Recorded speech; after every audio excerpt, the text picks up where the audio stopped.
زمونږ علماء کرامو یو واقعه ذکر کوله وی یو کسو د بار ملک نه راغلی د یورپ نه د یورپي ملک نه او مسلمان په نوم باندې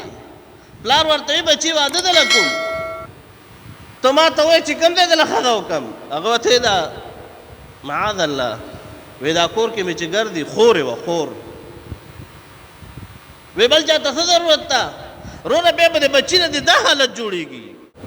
اکثر بیا پلار مړ وي زوی هغه دی ناست وي جنازه هم نه کوي بیا سیټ ته ناست وي بس صرف خلکو ته ګوري چې څومره خلک راغلي دي هلکه تا باندې خو د پلار حق و تا باندې خو د مسلمان حق و او تا د مسلمانۍ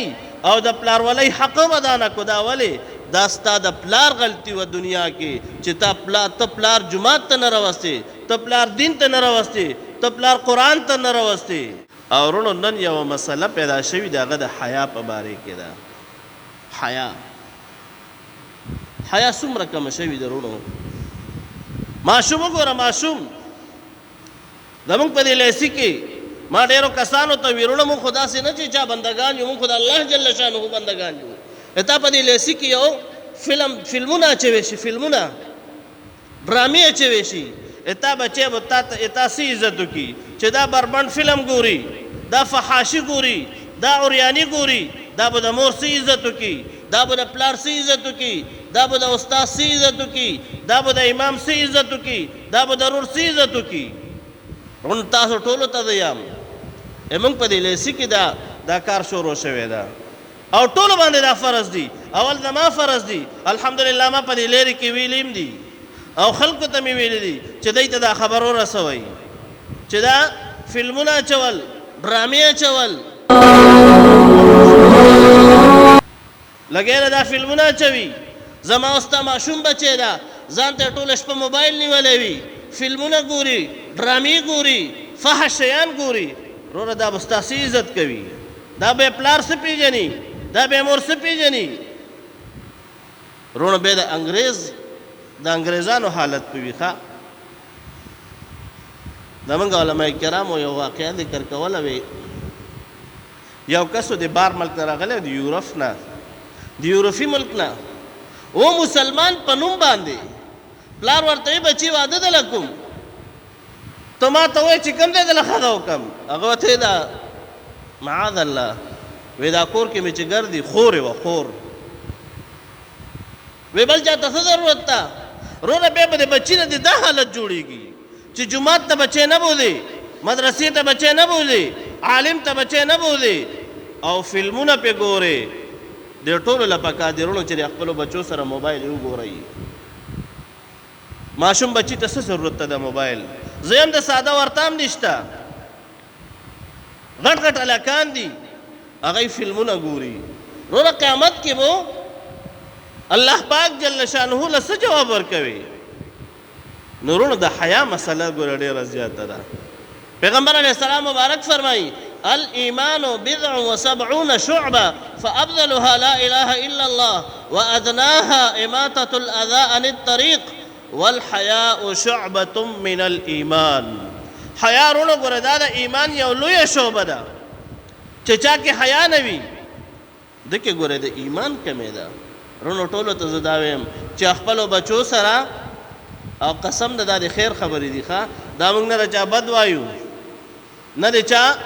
پشي شا بدې خبرې کوو نه دا زما او ستا فرض دي پیغمبر پاک صلی الله علیه وسلم مبارک فرمایي من رأى منکم منکرا فلیغیره بيده فإن لم يستطع فبلسانه فإن لم يستطع فبقلبه وذلك أضعف الإيمان پیغمبر علیہ السلام مبارک فرمایي تاسو کې چې چا ناروا کار ولیدو نو هغه که په لاس مو وس کېږي په لاس یې منې کوي که په لاس مو نه کېږي بیا ورته په ژبې ووایئ او که په ژبې دې هم وس نه کېږي نو بیا ورته په زړه کې بد وګڼئ هلکه پر خپل بچي خو دې وس رسي که نه چې دې دوکان ته مه ځه د خپل بچي نه خو موبایل اخیستی شي که نه چې هلکه دا موبایل مه استعمالوه وروڼو د دې نه حالات خرابېږي قسم د کم سړی چې هر وخت دا موبایل ګوري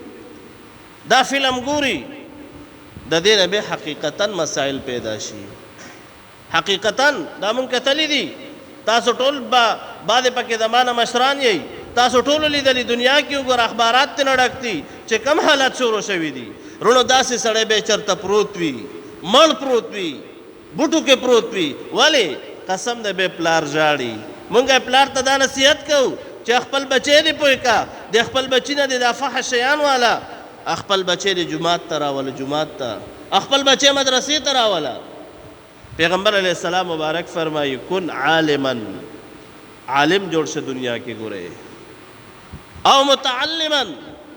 او یا طالب العلم جوړ شه او خادما یا د د علماء کرام طلباء کرام او علماء کرام خادم جوړ شه او محبا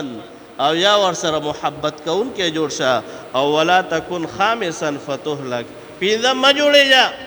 هلاک پشي پینځم څوک ده الذين يبغضون العلم واهله هغه چې هغه علم سره او اهل علم سره بغض ساتي رو خپل بچی دی راوله مدرسې کې داخل کا خپل بچی دی راوله جماعت ته راوله جمع کې چې بچی نه وي قسم د مې والد محترم رحمه الله ته دعاګانې کومه ښه دا د چې نن په منبر ناسم دا د خدای پاک جل شانه فضل الله او د والد محترم می ما سره کوششونه وو زه مدرسې له نه تلم مدرسې له صدر ته په زور استولم ما پسې سار چې صدر ته راوړي دي خدای پاک جل شانه دې په قبر مبارک باندې لامتناهي انوار نازل کی رونو تاسو بچي وو ان شاء الله به دعاګانې کوي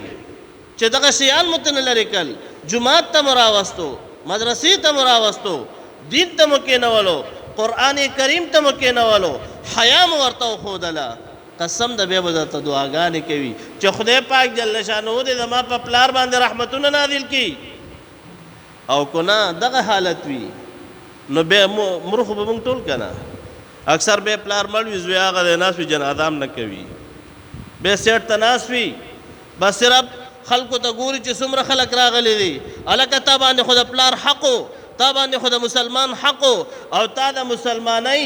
او د پلار ولای حق ودانه کو دا ولی دا ستا د پلار غلطي و دنیا کې چې ته پلار جماعت ته نه راوستي ته پلار دین ته نه راوستي ته پلار قرآن ته نه راوستي نورونه دا مې تاسو ته وی دا په دې لیسي کې دا حالات دي ښه الله پاک جل شانه دې موږ ټول کې کامل طریقې سره حیا پیدا کی او زمونږه کشران او مشران سپینځيري او ځوانان ټول او کم زنانه چې په کورونو کې ناستې دي هغه ټول با حیا او با عزت کی او د ټول الله پاک جل شانه شرم پرده وساتي وصلی الله